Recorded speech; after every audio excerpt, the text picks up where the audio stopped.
What's going on, everybody? Welcome to another episode of Bogey Proof. It's Super Bowl week. It's Waste Management week. We got myself and Mikey on the line. A lot to talk about this week. We got to recap the little Cali swing that just finished up at Pebble Beach. Lots to talk about with the winners there. But before we get into that and waste management, maybe even a little football, Mikey, where are you calling from, and what are we sipping on? Yeah, no, my brain's mush right now. I mean, Super Bowl, waste management, just craziness. I don't even remember much of the West Coast swing. We can get into that in a little bit, but yeah, no, things are good out here in Denver, Colorado. Sipping on a little springtime beverage, I'll call it here. White wine with a couple frozen strawberries. You know how I like my fruit and water. Big Um, fruit and the liquid guy.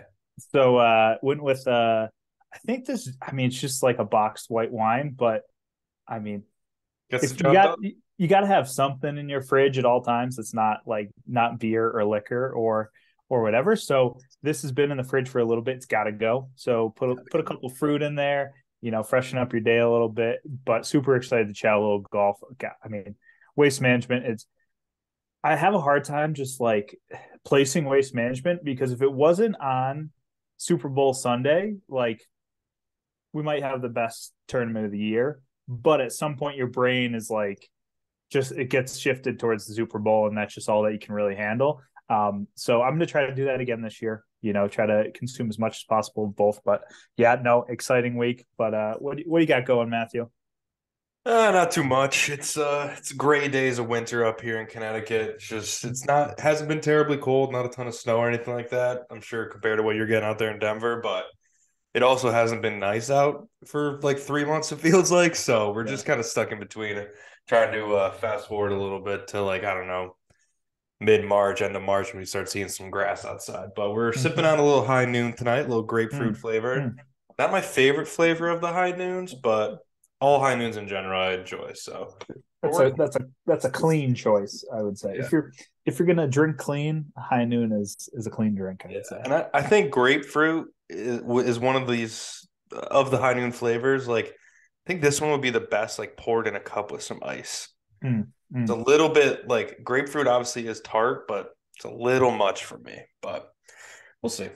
Maybe that's something we experiment with later down the line. Yeah, yeah. I've not that I'm like the biggest barstool person, but something that's like just been coming up on my feed for some reason is like these whatever one of those girls on Barstool is who like puts like a beer and like a wine or something together. I don't know Oh if you've yeah, seen those at yeah. all, but yeah, I mean, those are ridiculous. First off, but High Noon, we got to find something that goes with it outside of just Tito's when you're trying to spike your drink. But Yeah. Might be something worth getting in the lab and get bringing the people via a cocktail of the week. That might be on my to-do list for the next week or so. We might do yeah, some experimenting this weekend. But without further ado, let's get into some golf here. We got the California Swing wrapping up. Century Tournament of Champions, I guess you can throw in there too as the other kind of kickoff event of the year. yeah. You got Rahm winning twice between the Century and the American Express. Uh, Top 10 at Torrey, where Max Homa got it done with an insane Sunday finish, or I guess Saturday finish, but final round. Yep. Yep. Yep. And then Justin Rose out of the clouds winning at Pebble. Hmm. I guess before we get into any of them too specifically, like which one hops off the page for you, or which one means the most, you think, for that guy in the year to come? Yeah. It's interesting. I was thinking about this a little bit and like, yeah, December has been a journey and a whirlwind. I can't say I've watched a ton of golf, but I've watched a lot of Sundays. I've watched a lot of final rounds this year. Um, and honestly, the it's more just like there's one shot in kind of January that's jumping out at me, and that was Siwoo Kim chipping in on 17 at Sony. Like the other ones, John Rahm, right? Like exceptional performance. Like we always see great stuff at Kapalua. Thought some of the content coming out of Kapalua, like from no laying up and some of the other stuff, was really, really good, which honestly elevated the event for me. Watching some of that beforehand, um, getting it done again at American Express, and Homa was tremendous, and then Justin Rose, like I think the weather and the Monday finish kind of puts a little on the back burner for me. I think it's a different conversation if it's maybe a little bit more elevated field and it's a Sunday finish, and we don't have the weather stuff, and Justin Rose wins for the first time in 4 years on the PGA Tour, I mean, we might be having a different conversation right now, but that's like the one shot that's sticking out at me. And Hayden Buckley had a really great week that week. That was fun to watch. Kind of a young stud who has a cool journey. Going from like no scholarships to Monday qualifying onto the Corn Ferry and getting it done, and now being, you know, likely, going to be in the top 125 and then in the FedEx Cup playoffs at the end of the year. So that's kind of the one that jumps out at me. Siwoo Kim's kind of a killer. I mean, we've talked about this before. Crazy guy, ball striker extraordinaire. So yeah, that's the one that's kind of jumping out at me. Yeah, it's at the President's Cup he really kind of showed out. I mean, Siwoo Kim to me, like high ceiling, but like he'll fall off the face of the earth Oh yeah, at a time. Like he won the players. I think he was like the youngest players champion ever at one point when he won. I don't know if that's still true, but like won that and then has won a bunch of other times on tour. But like you don't see him week in, week out, just in the top 15, top 20, whatever, just beating the shit out of guys. But when something clicks for him, he gets it going. He's also a little bit of a mental case, which might be part of yeah, this. oh, yeah, yeah. Because I've seen him snap drivers and stuff before on the course. He also is like unbelievable at hitting them off the deck, which is pretty cool. They did a whole video of him just hitting driver off the deck from like the rough, like out of like the bunkers, like all this crazy shit. And he's just, like I said, like freak talent, ball striker, like really cool stuff. I think when he figures out the broomstick that he's got going, I think when he gets that thing rolling, he usually has a pretty good week because the ball striking is pretty spectacular. But for me, yeah, he's like one of those guys, and sorry to cut you off, but he's like one of those guys that will be on the PGA Tour probably for 20 years. yeah, Like he like, probably how's this guy still playing? And then it's like, oh wait, he won last year. You're like, oh, I don't even it's know. like he won at 21 and he's going to be on tour till he's 40. So It's pretty cool stuff. Yeah, and I just think you appreciate, or at least while the tournament's happening, you appreciate a lot of these international guys a lot more after watching the President's Cup so recently, because you're like, oh, that guy, like Tom Kim, right? Like, it's a guy like him that's, winning all over the place in the fall series and leading up to that President's Cup, all these great things. I think he's like top 20 in the world already. Like he just flew up the rankings and all this stuff. It's like, guy was almost nothing. I mean, at least to the general golf fan, like 6-8 months ago. Now he's top 20 in the world and so well known, and like this charismatic guy eating up sponsorships after the President's Cup and all this stuff. Like it's cool. It just makes you like this week, and we'll get to waste management at the end of this here, but like Tom Kim is like a feature group this week. They put him with Scotty Scheffler and I forget who else, but it's like they're putting him with the big dogs. Like he's jumped right into that conversation. It's like, and he's so fun to watch golf. He just plays and he looks like he's having so much fun out there. So I'm looking forward. The international team guys, just like the Ryder Cup obviously has done this for years with the European guys, but like it's nice to have that little refresher of guys that you might not pay attention to all the time. And with the President's Cup team, it seems like they have a young group here that, like you said, Siwoo Kim's going to not going anywhere. Tom Kim doesn't seem like he's going anywhere. They're starting to build like a young nucleus here versus it kind of being like a shuffling of the deck every 4 years over the last decade leading up to this. So I'm looking forward to it. So yeah, but back to the Cali swing real quick. The thing that stood out to me, I will give Jon Rahm his credit here because I've been hard on him the last 2 years of just like playing super great golf, but at the end of the day, like you don't get remembered for being like leading the way in strokes gained for most of the year. Like you got to win stuff, and he now has won. I think at one point after he won Amex, it was like 5 of his last 7 starts. So it seems like he's finally got to the point where he's maybe recognizing the moment a little bit and just making sure he goes out and gets it versus just go. There's something there that seems to have switched with him in the last 6 months, and that's scary for the rest of the golf world because he's been at the top of in the top 5 of golf for the last 5 years almost, it seems like at this point, and now it seems like he's learning how to win without blowing doors off people. And when you kind of combine the talent he has with also finding a way to win, even if it doesn't feel great that week, dangerous. We're going to start racking stuff up here, competing in majors like he always does. Like I just think that this might be put him over the top year and put him into the conversations of the Rory, Spieth, multiple major DJ, Brooks, whatever, like more than one time major winners of the last decade or so that I think is an exciting transition time for him. Yeah, And he's been knocking on the door here. I mean, he's third in the world right now, but I mean, we can have a different conversation about the world golf rankings, but it's hard to see. Like, I think he's lit a little bit of a fire underneath himself, right? And obviously, Rory getting it done in Dubai a couple weeks ago, evens out that a little bit. But you got to think, like, I mean, I'm looking at the points won in 2023, and he is way above everyone. I mean, he is like 50% higher than Max Homa, who looks like they're in second. So, I'm ready for a Rahm Rory showdown. Like, I mean, I think that's realistically on the table this week, the way everyone's playing. yeah, that is, I think we'll get into when we talk race management, this, elevated schedule and events and stuff like that, and maybe add a little context to that. But I agree. Like, it seems like for the first time in a long time, it's clearly like a one-on-one battle at the top of the game, right? Like, Yep. there's probably been a clear-cut number one guy at any given time, like over the last 5 years, like DJ in 2022 or whatever, when he was, or 2020 maybe, when he was winning everything.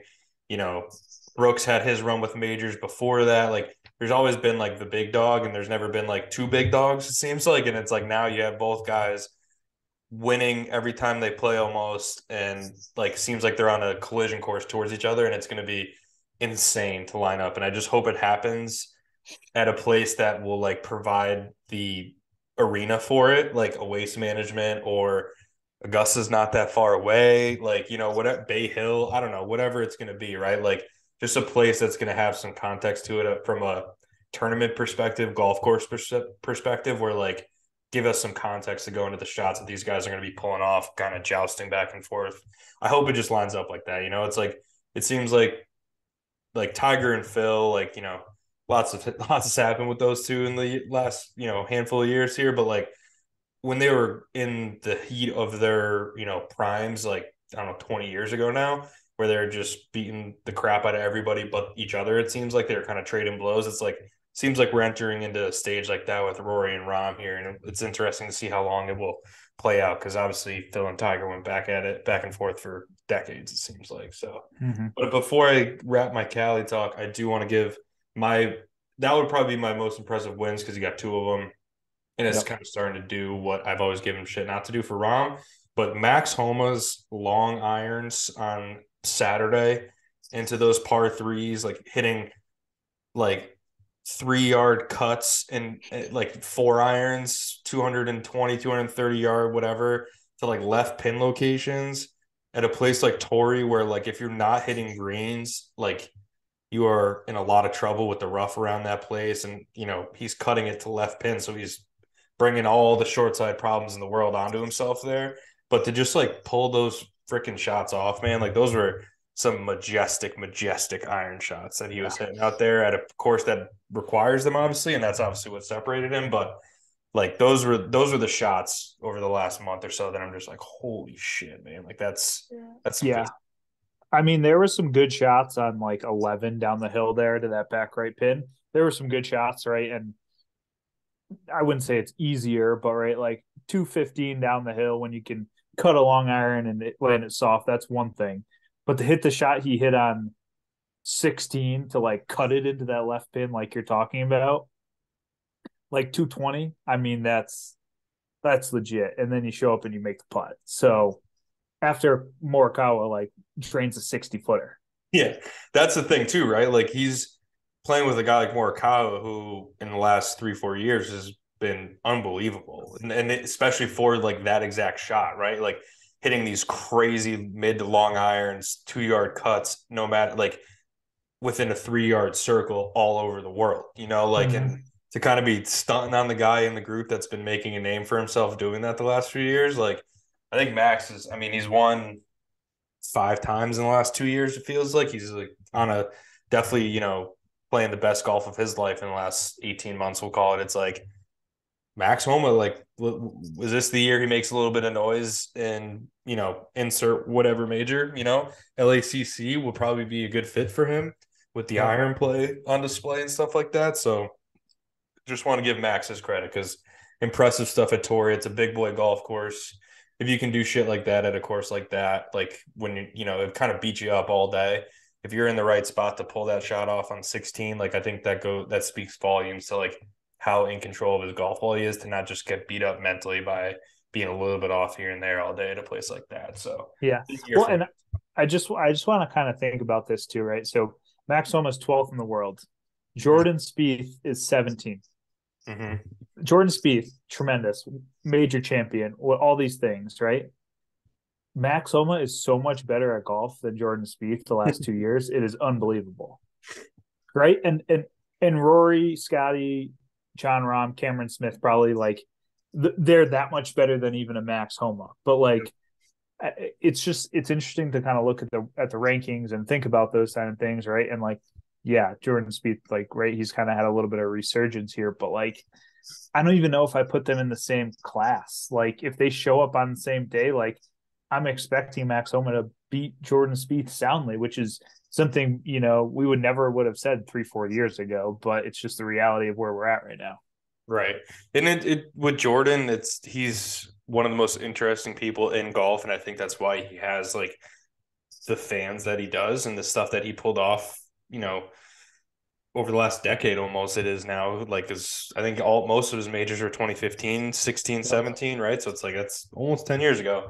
But like he's the most one of the most interesting people to watch golf because of the way he does it. It's like it's relatable but not relatable because it looks like he's totally lost and then all of a sudden the short game comes out and he gets up and down from impossible positions all the time and the iron play gets on a heater and he just starts flagging everything inside 200 yards, like whatever. He has those levels, but you never know with Jordan lately. It's a great day and it's a 66 and he misses a bunch of short putts, or he's grinding his ass off for 73 and he's just fighting everything all day. It seems like he's still one feel, one adjustment, one whatever away Yep. from truly being, where he wants to be. Because it just feels like he's still kind of fighting it. Yep. I'd say most of the time he's on the golf course right now. But Mm-hmm. either way, though, it's still Jordan Spieth. You never know when that one is something when a guy has as good of like understanding of the game and feels and short game that he has. It doesn't take much to kind of click into gear and start hitting 13, 14 greens in a round instead of 9 or whatever it is, and the next thing you know, the off days are 69, 70, and the good days are 64. So Yep. never know with a guy like Jordan. But to break it up before we get into waste management, let's talk a little off season for us coming to an end. Let's get into our golf games a little bit and maybe talk a little football. But off season coming to an end. I know you've been busy out there, moves, new job. It's Denver. It's not like you got a lot of, it's snow. You're probably skiing if you were to ski or whatever versus golf. But how are we feeling as we get closer and closer to end of March, April? Golf courses are opening up back soon. Yada yada yada. Have we done any golf related activities, or has it been more of a let's get the body right, get the mind right, Mm. and we'll get some reps in when I find the time? Yeah. Hand up, just definitely haven't been the best at the workout goals thus far. Done a little bit. Taking a couple days off here the second half of this week, so that's going to change. Going to kick myself in the butt here and get to the gym. But I think the mind's right. The mind's where it's got to be, and honestly, that's a really powerful tool in the game of golf and in your own golf potential golf world. Um, Weather's been decent out here. We've had a little bit of snow and like it's been cold enough for it not to melt, but fully expecting to get on a golf course probably beginning of March. We get enough warm weather. Um, the clubs you can see them in the background there. That's where they've been for a while. Have not touched a golf club. I think in December I was out on the short game area for a while on a couple nice days. Haven't touched a golf club, which I'm okay with. I think I'm really excited about this year. Got a couple tournaments, got a couple things to sneak back for. So I do need to put some work in my game, but I think I know what I need to get done. I don't know. I think sometimes I don't know. I mean, it's maybe an irrational sense, like self belief, right? But uh, I feel like it's in there. We're ready to shoot some good scores. Um, just gotta get the ball striking where it needs to be. Got to get the short game elite, like we talked about as a goal. Um, Make sure the body's working, but don't take it too serious. Like I think that's maybe a long list or a laundry list, but I don't know. I feel mentally very prepared for this year.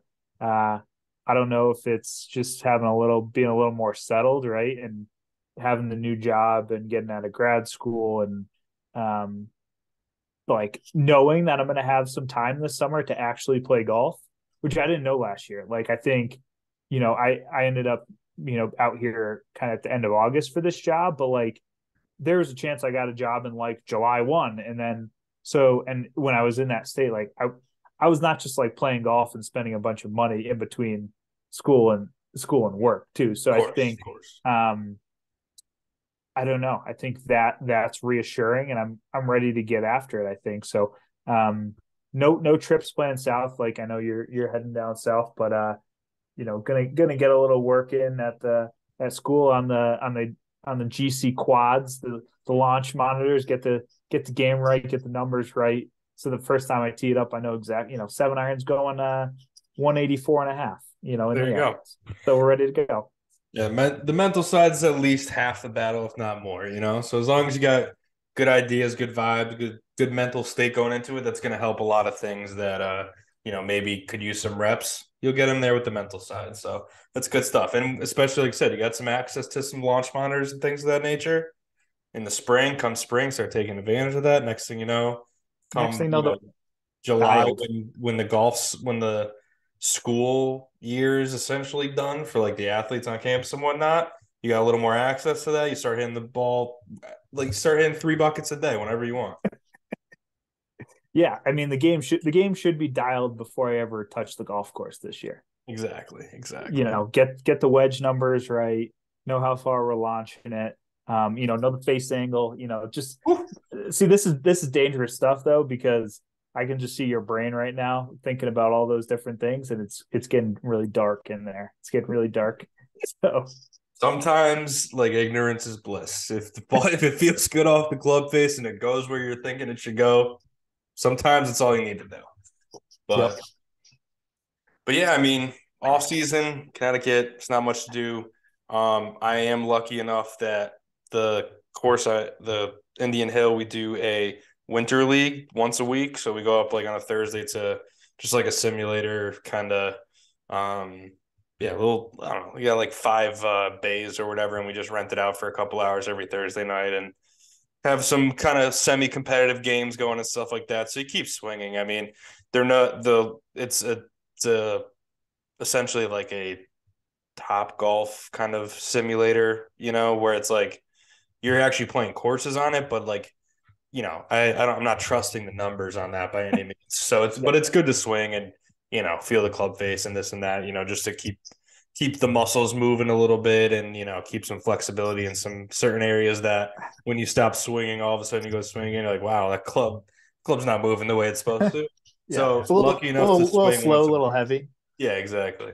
Lucky enough to be swinging once a week, which I think is going to go a long way because this is the first time I've done anything like this with any kind of consistency in the off season. I've always kind of, you know, when I find the time to go hit balls, like, I don't know, once a month, twice a month at most, but doing it weekly now has been good. So looking forward to seeing what a spring season looks like when it's not completely like haven't touched the clubs in 2.5 months kind of thing. So looking forward to that. And the one goal I have been good on so far is my yoga goal. I made the sticky note for it. I'm up to 12 yoga sessions already, and it's early February, so we are well on track for 100 in the year. Um, so I'm hoping that also helps you know, just have the body ready to go come March. Like you said, going down to Florida first week of March with Eric and producer Paul and a bunch of good guys down there. So hoping that getting some yoga in will make that trip like actually be just like fun golf, and I'm not like worried about blowing my back out like every other day. What is the what's the schedule of events down there? What courses are you playing? So it's a little bit different this year, because we're doing Wednesday, or sorry, we're playing Thursday through Monday. So Bella wasn't available unless we did like Thursday at like 2 o'clock or something like that, which that's just too much time in the morning around the house with nothing to do, I think. For Fair, the people in fair. that house, like I don't like everybody gets up at 6:30 and it's like I mean, I could sleep till 10 and like, head on over there and have lunch before and be fine, but I don't think many other people in that house would No. be on that kind of routine. So we dropped Bella. It's just getting more and more expensive with, Yeah. just the way things are going with this trip started off and it was like I think $800 cheaper than it is right now. But so yeah, we got both Orange counties this year. And then we're doing two at Champions Gate, and then the other one, I don't remember the other one, but doesn't Yeah. matter. The course is all like I loved the Orange County one we played last year, and we're going to like Crooked Cat or whatever. And we're doing that one and another one this year. Yeah. So, and those are obviously it's obviously pretty solid. They play the Corn Ferry there most years. So looking forward to that, and just honestly just getting out and playing a real golf course. Weather's been good the last few years. If we just get somewhat decent weather, it'll just be nice to get out there, play some golf, like put the ball in the hole and things of that nature that, been Yep. missing for the last few months. So I'm looking forward to that. But enough about our golf games. What do you got for Super Bowl this weekend? What do you like?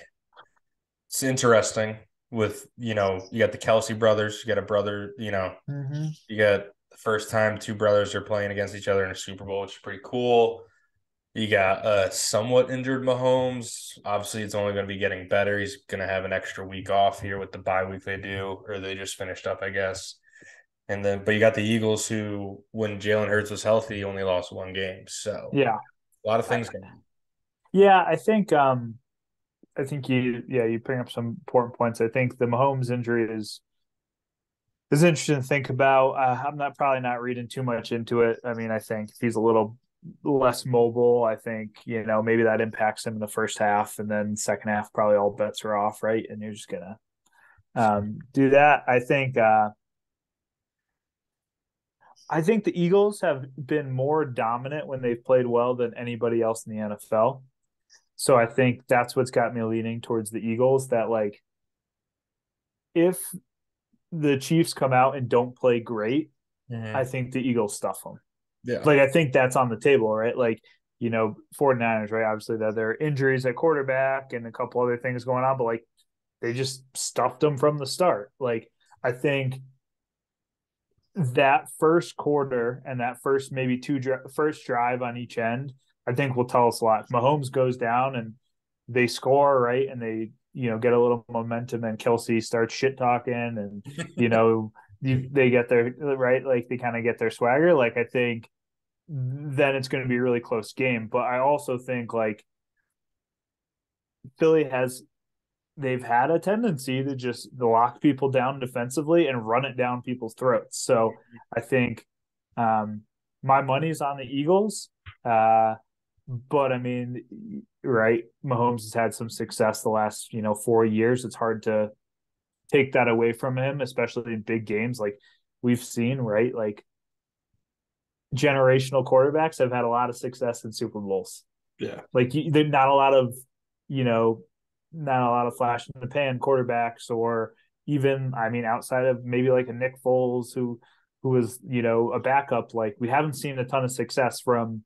I mean, the majority of success has been from elite quarterbacks. So tough to go against that. But I think the Eagles get it done. I think it's a little bit of destiny. And I don't know much about that coach, but he kind of seems like a douchebag. But that doesn't. Yeah. I mean, that doesn't mean he's not a great coach. So Yeah. where are you leaning right now? Like, I guess, and also, what else you get into? You get into squares. You get what do you get going? Yeah, plenty of squares, office squares, friends doing squares, whatever. So I got a pretty diverse portfolio rolling into the game. That's to say the least. Gonna hammer a bunch of prop bets. It's always fun, heads or tails, length of the anthem, first song by Rihanna at halftime, all the good color of the Gatorade, all the good stuff. Um, but I'm with you. I think it's like you're gonna know in the first quarter what you're gonna get. Like if they come out in the first quarter and Philly gets up like 13-0, like the way that team's built, they're gonna keep the ball out of Mahomes' hand. They're gonna run it for 75% of the plays, whether it's RPOs or direct handoffs, whatever it is. And their offensive and defensive lines are just so physical and dominant that it's like if they get a lead, it's really, really hard to like if it's more than a possession and a half, it's hard to really play catch up. And Mahomes, like you said, generational quarterbacks do generational things in games like this. Like you can never count him out by any means. And if there's anybody that's going to take a team from down 13-0 against a defense like that, it's going to be him in the last couple of years. Or I guess Burrow would be the only other guy you'd really think about. But I just think that Philly's defensive front will make Mahomes more uncomfortable than Cincy's did, and that make him at least stress that ankle a little bit more often versus like a random play per quarter. He's got to move a little bit. Like I think it's going to be like every other time he snaps the ball, and especially like if they get down 10-0, like they're going to be throwing it a lot more, and when they're throwing a lot more, you're going to bring an extra guy or get there with four or in some weird creative ways, whatever it is. Like I said, money's on the Eagles, but I think if at the end of that first quarter, if it's zero, if it's even or Chiefs are up, you can't go against Mahomes, especially if he's going to have a lead. It really comes down to that. If Philly protects the ball for the first quarter and doesn't give them like a big turnover or special teams play, I think they're going to be in a great spot because their line of scrimmage on both sides is just super super dominant. But I'm also looking too, right? So Kansas City has been in the AFC Championship 5 years in a row. mm-hmm. So I think too, like Every year Mahomes has been in the league or a really starter, I should say. Yeah. okay. So yeah, whatever. He was a non-starter for 1 year, and then Yeah. yeah. I mean, I think it's hard to not say that they're kind of a bit of a dynasty, right? Like, Yeah. I mean, if they win another Super Bowl, they're probably Firmly a right, dynasty if they get two here, I'd say. right, right. So that's two and 4 appearance, or Yep. whatever it was. Two and 4 years. Yeah. So I think that's also on the table, and I mean, again, like not to just say it's all about the quarterback, but this firmly supplants Patrick Mahomes as a Hall of Fame quarterback, right? And 6 years into the league, we're talking about that, but that's where we're at, right? If they, MVPs, Super Bowls, passing records, right? Like Yeah. all of those in a very short period of time. Mm-hmm. Um, Andy Reid facing his old team. I mean, I don't. I Pretty haven't cool. watched. I haven't watched much TV at all, so like I don't know. Is that a storyline they're talking about, Oh yeah, yeah. or is he just like such a lovable guy that no one cares? No, I think it's more just a storyline for himself. Like I don't think people are saying that there's going to be any animosity there, but I think Yeah, it is an interesting story that a guy who got there with the Eagles and didn't get it done ultimately and went to so many NFC championships games and all that stuff with the Eagles and McNabb and those guys back in the day, yeah. hops over to Kansas City, gets his ring, and then at his third chance for one with Kansas City, it's like, all right, here we go. Like let's see, playing the old Philly, Philly fans and all that fun stuff. So it's gonna be like either way, like you ended up getting the best two teams out of each conference. I would have loved to see the Bengals here just because Joe Burrow's unbelievable, but the Chiefs are just better throughout the year, so it kind of makes sense. Um, But yeah, I I'm mean, looking forward to it. I will say too, and this is maybe pulling away from the game. I still think maybe outside of March Madness, and March Madness is its own animal, being 3 weeks long. The Super Bowl is maybe outside of golf, right? Because we again, right, the Masters is special and all those are special, but Mhm. it's probably the best 3-hour show all year, at least in my opinion. I think, and I don't really care about the commercials, but the commercials are pretty good. Like the best people of all kind of make their mark at the Super Bowl. The media is always spot on, right? We have a week long media. They do it right. Every social media company, is fighting and jockeying for credentials to the Super Bowl. I think it kind of becomes a culmination of really the best like viewing experience really all year. I've said this to multiple people because it kind of is something I knew, but I had never really heard the stat. But in 2022, there was of the 50 most viewed and most watched events or things on TV, 48 of them were NFL football games. So if that gives you an idea of the infatuation that the world and Americans have with the NFL, and this is the culmination of the NFL season. Yeah. It's unsurprising that the experience, everything that goes into it is top notch. But I think it's kind of cool, right? You see all the effort that goes into it, right? And who knows, right? Like if the game's shitty, then like it all kind of doesn't matter. If the game's epic, then like we're talking about the commercials and we're talking about the fucking Gatorade color and all that Yeah. kind of stuff. But like I don't remember anything from that game when the Broncos lost by like 50 and whoever Yeah. they played that I was year. just gonna say, I think I mean, I remember where I there's been was, one but that was bad about game, it. I think, in the last 20 years, and I was gonna say that one. Like all the others are down to the wire, entertaining, comebacks, whatever it is. It's like you said, it's the most entertaining. It ends up being like 4.5 hours now because the halftime show is like an hour now instead of like the usual 15 minutes in an NFL game. But yeah, it's the best. It's good stuff. And especially when you get to watch the waste management finish, like the mayhem at waste management finish up during the day, and then like it flows seamlessly right into like pregame kickoff Super Bowl. Like I wish it was a Saturday, so it just like you weren't thinking about work the next day as these things Yeah. are happening. But like the from noon till midnight on Sunday is like some of the best, like as a golf and football fan, like that's like the best 12 hours you're gonna get of the year, I besides mean, Masters Sunday. like I would say if it was a Saturday, this would be like the universal pass to legitimately sink into the couch and drink like 15 beers. Absolutely. Like there's like you couldn't even do it any other way. I No, think Sunday hinders us from doing that. And you have to be okay with it and you have to just enjoy the sports and enjoy the TV. exactly. But I mean, God, I just think if the Super Bowl and Waste Management was on a Saturday and you were a free college kid for like that Saturday.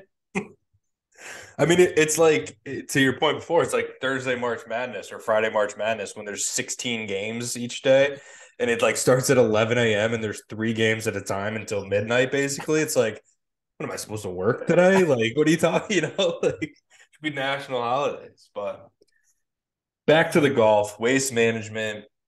Like I said, gonna kind of wrap up as we kick off or as we get closer and closer to kickoff on Super Bowl Sunday. This year is a little bit unique. It is one of the 13 or whatever it is elevated events for the PGA Tour this year. Century Tournament Champions is one, but this is now our second of the year.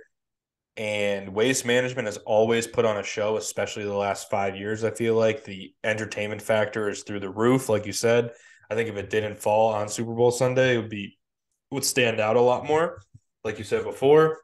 But now we are matching that environment up with the strongest field in golf, essentially, until the majors come around. So I personally, and like we were saying earlier, talking about Rahm and his West Coast swing and Rory in Dubai, like they're now in the same. They're in the field this week together for the first time, and like I don't think Rory's ever played here in his career. So it's just I like I guess where would you like to start with this? Because you could talk the field, the environment, just the week in general, the golf course, whatever it is. But there's a lot to unpack with the waste management this week, and I cannot wait. Yeah, I think first off, just maybe, I don't know who the credit goes to, but I think, and I don't know if just the field being stronger, uplifts it, but this golf course and like the quality of winner has gotten better every year since it's been like the last. I've probably watched this tournament for 15 years. Every single year, it seems like the golf course gets a touch more difficult. A little more character to it. I think, and that comes with being a TPC, being a marquee event, money being fed into this tournament, right? Like all those things happen. A lot of people living in Scottsdale. So even before it was an elevated event, it's been getting stronger, right? People want to spend time, just play in their backyard. But so I think that's first. Like I think the golf course is on the level of an elevated field event. Um, Before we get into the greatness, I mean, a couple of people got screwed. We were chatting about it before we got online, but like Sungjae Im he's got a grievance here. He's playing with Ryan Brem and Nick Taylor. How do you put a top 20 player in the world with two people? And I don't know, like, was there some withdrawals that There had maybe to have caught been there had to have been a last minute shuffle because and I mean, like I was talking with the President's Cup, like Sung Jae is one of those guys, right? Like the PGA Tour should be shining like the brightest of spotlights on a guy like Sung Jae. Like he is unbelievable. Like, and he's a little bit reserved compared to other PGA Tour players. So it's like let's give him a little bit more of the spotlight. And like let's get to know a guy like Sung Jae who plays week in and week out on the PGA Tour. Like has a record for the most birdies in a season. Also has this weird wrinkle with the whole like being from Korea and having like the military service thing hanging over his head potentially. Like there's so much to unpack there with a guy like Sungjae. I'm like, let's get him in the featured groups in a week like this. Like, let's get to know Sungjae. Come on. and it's confusing because a lot of times he is in the featured group, right? Mm-hmm. And feels just this strong. Like I mean, like I fully expect him to be in one of the top 5-6 groups at the Masters for the first two. Like he will be, right? As he should. Him and Hideki really, without Cameron Smith, in Australia, they really run that, Eastern Hemisphere of sorts, right? Of golf right now. Yep. So that's interesting.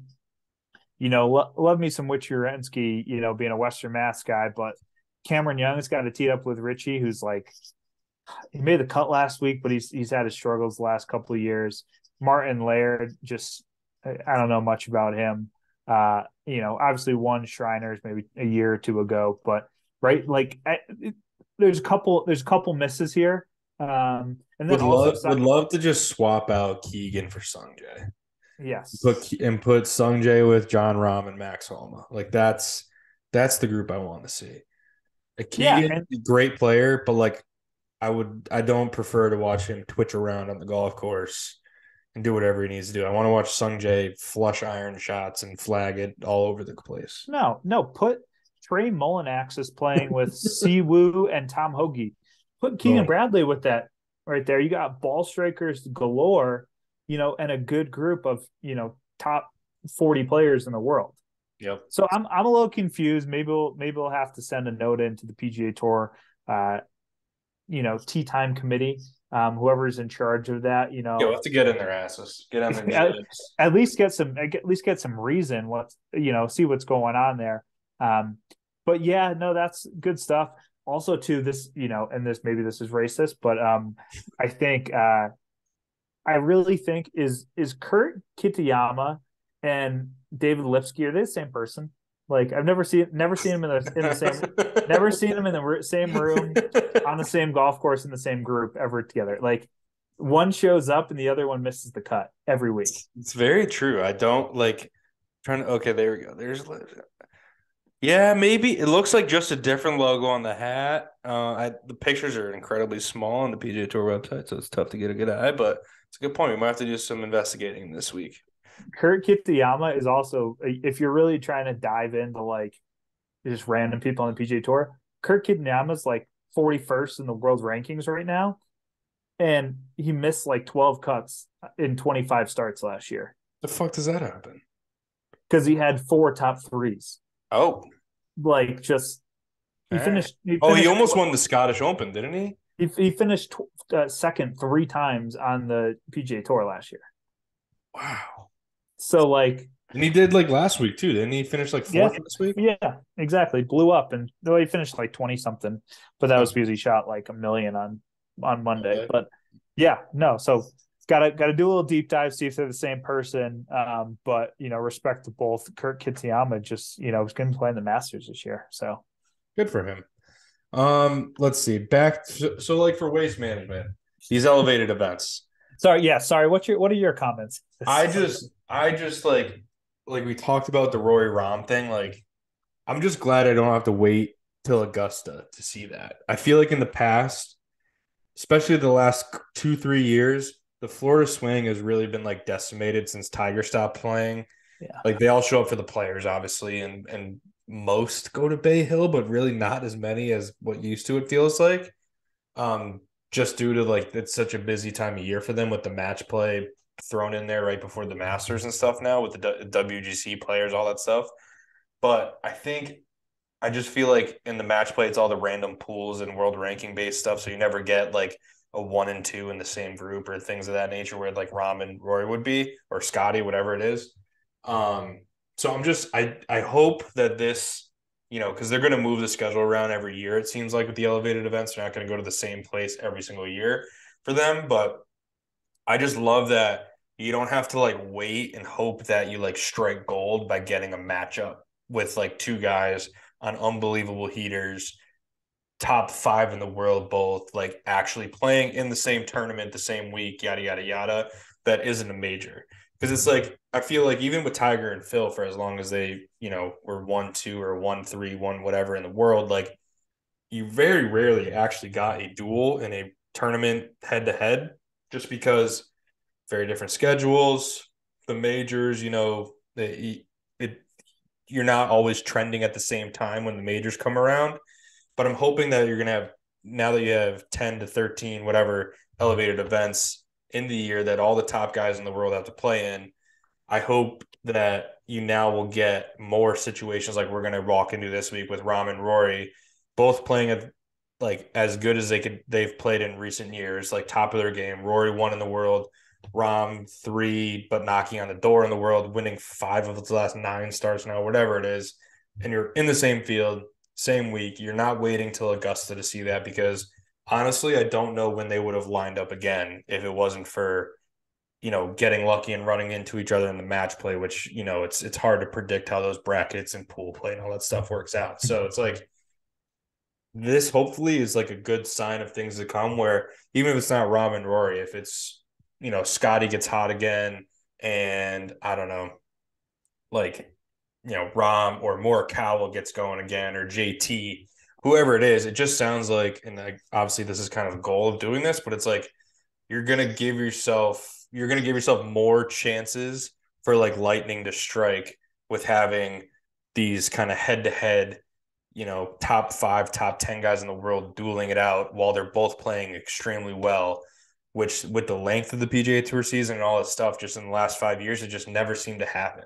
Like when you had Morikawa winning or, DJ winning, it was like, oh, well, until we're at the majors, it's like, okay, well, he's playing in, you know, he's playing in the FedEx St. Jude by himself, or he's playing in whatever it was. I don't know. Whatever he was winning at the time, but like, it just seems like they're giving them like the tour. I'm saying giving themselves a chance to kind of catch lightning in a bottle and get those head to head duels like they got with Rory and JT at the Canadian Open last year, right? Like it seems like they're letting themselves hopefully kind of fall into that opportunity more by giving themselves 13 events where it's like, okay, they're at least going to be there. And hopefully when now it's 13 times a year instead of let's call it 6 or 7, like it's just double the amount of chances that you're going to have two guys really hot, top world ranking guys on the same course at the same time, playing the same tournament and like line up against each other and like see who's got it going. Cause it just seems like when you limit that to 6 chances and 4 of them are the majors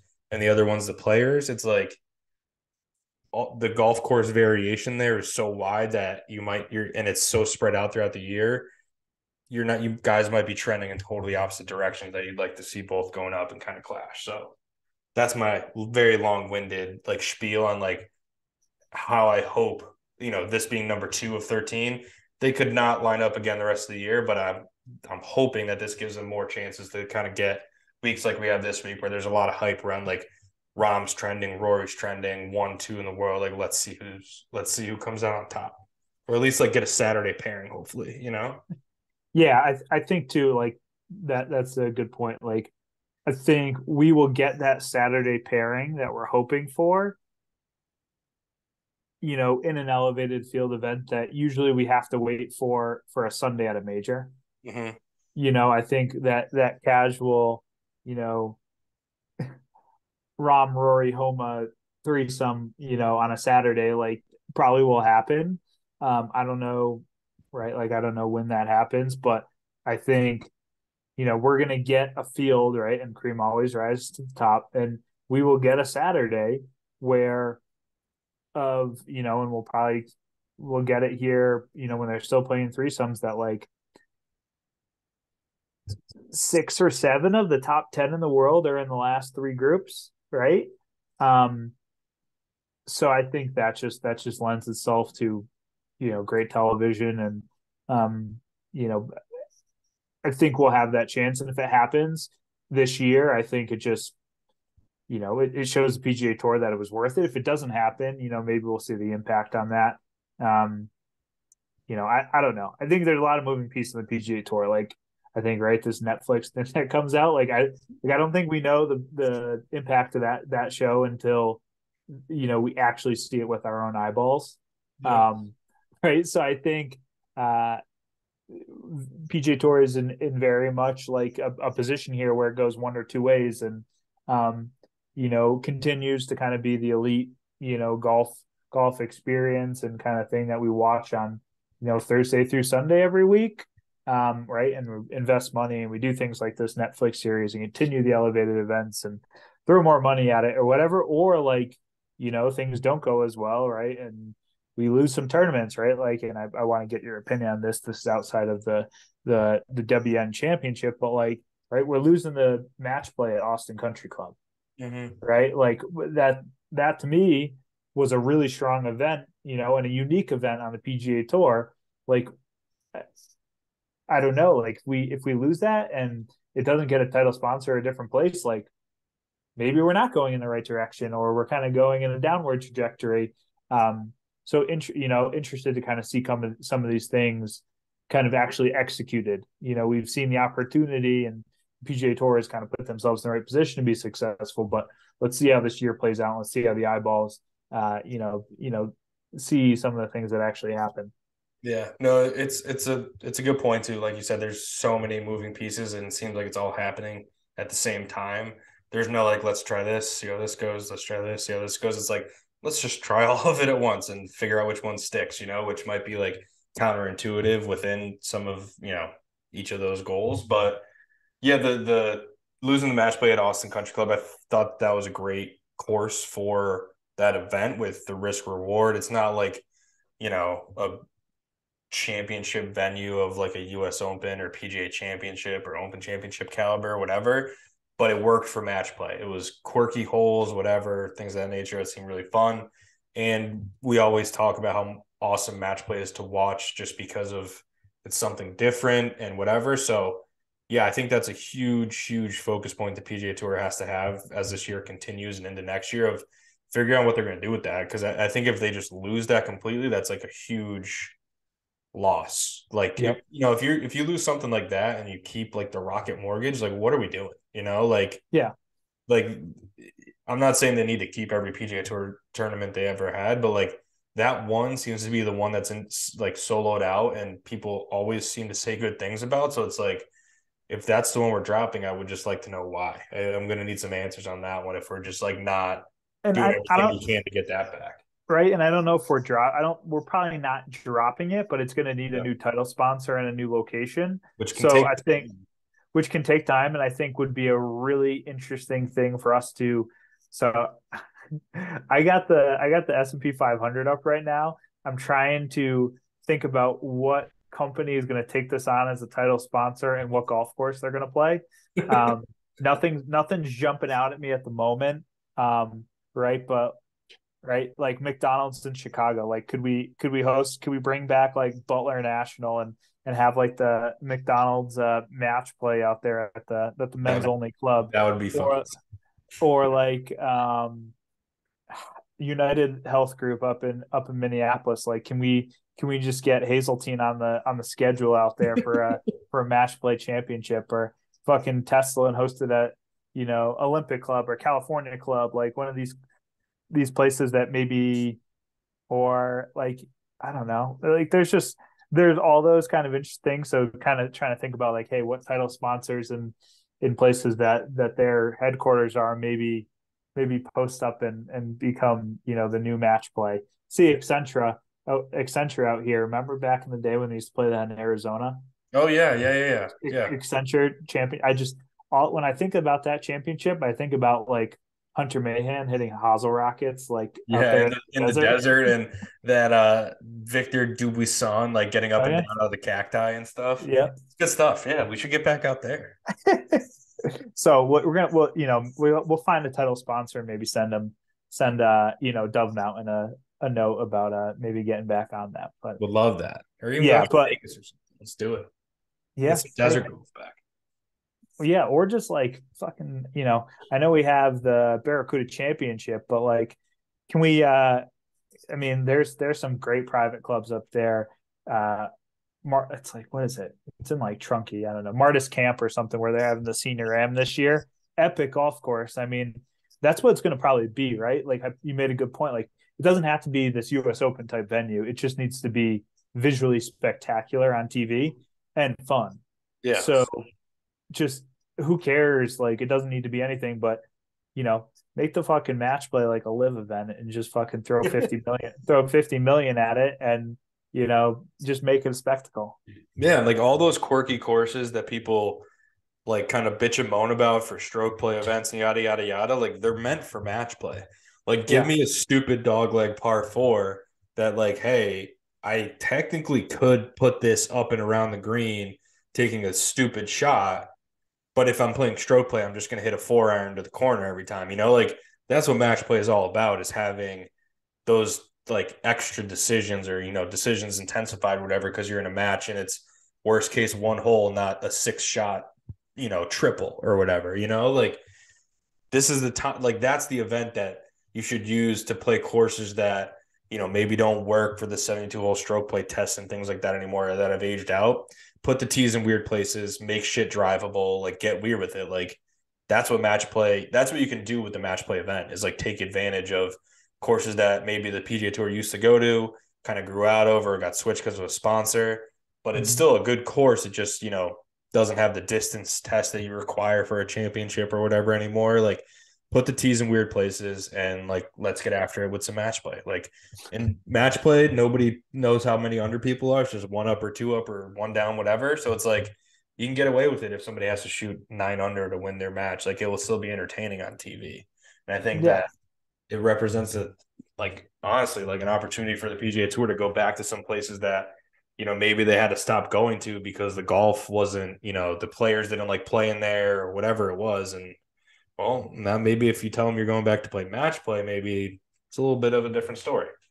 No, I mean, and I'm just spitballing here, right? Give me the Nike match play championship at Bandon Dunes, right? Like, give me Boom. the out there in Oregon. Get me the Boeing, or the maybe a dual sponsor. Give me the Boeing Starbucks World Match Play at Chambers Bay. Like that could be pretty epic. T markers, Starbucks coffee Starbucks cups, cups. yeah, of course. Fucking put a fucking Boeing 747 on the practice tee. Like, just have fun with it. Throw a bunch of cash at people.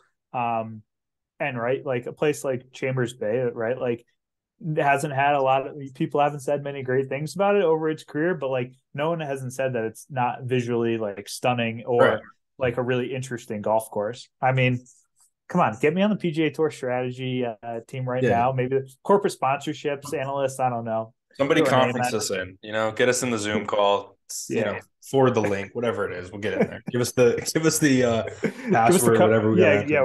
whatever the passcode is. Yeah, just whatever. We'll dial in. We don't even need to put our faces on it. So Big time. Big time prestige worldwide vibes out of this.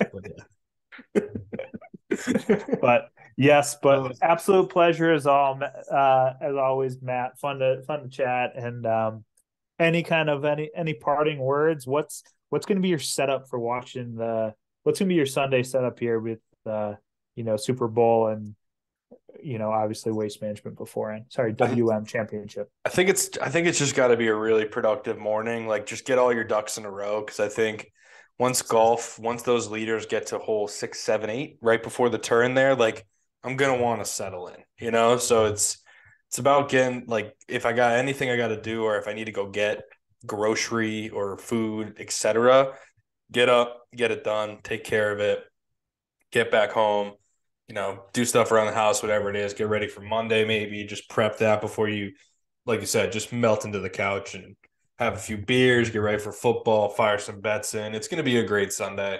Can't wait. Like, it's just a matter, you got to do the prep work, you got to make sure Monday's not a complete train wreck is all. Yeah. Or you just kind of live with it and just know that, like, hey, or it's a write-off. Yeah.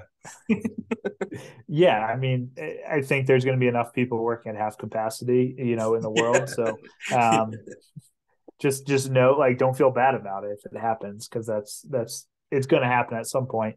But yeah, I don't know. We're traveling on Sunday, so I'll probably catch Waste Management in the airport, and then we land at like maybe 4:15. So be kicking off. Kickoff. I think technically it's 4:30. Probably won't be closer to like 4:45 Mountain time. Yeah. So I think I'll probably be settling into the couch. End of the first drive. So good spot. Good Perfect. Spot to be. Good stuff. Like you said, Mike, always a pleasure chatting. A lot of good golf this year. I'm excited to see how these elevated events play out. Waste Management is just, like you said, if it wasn't kind of overcome by the Super Bowl headlines every Monday, Tuesday of the following week, I think it would stand out as being one of the better ones of the year. So I'm looking forward to a fun weekend of sports. And yeah, cheers. Cheers.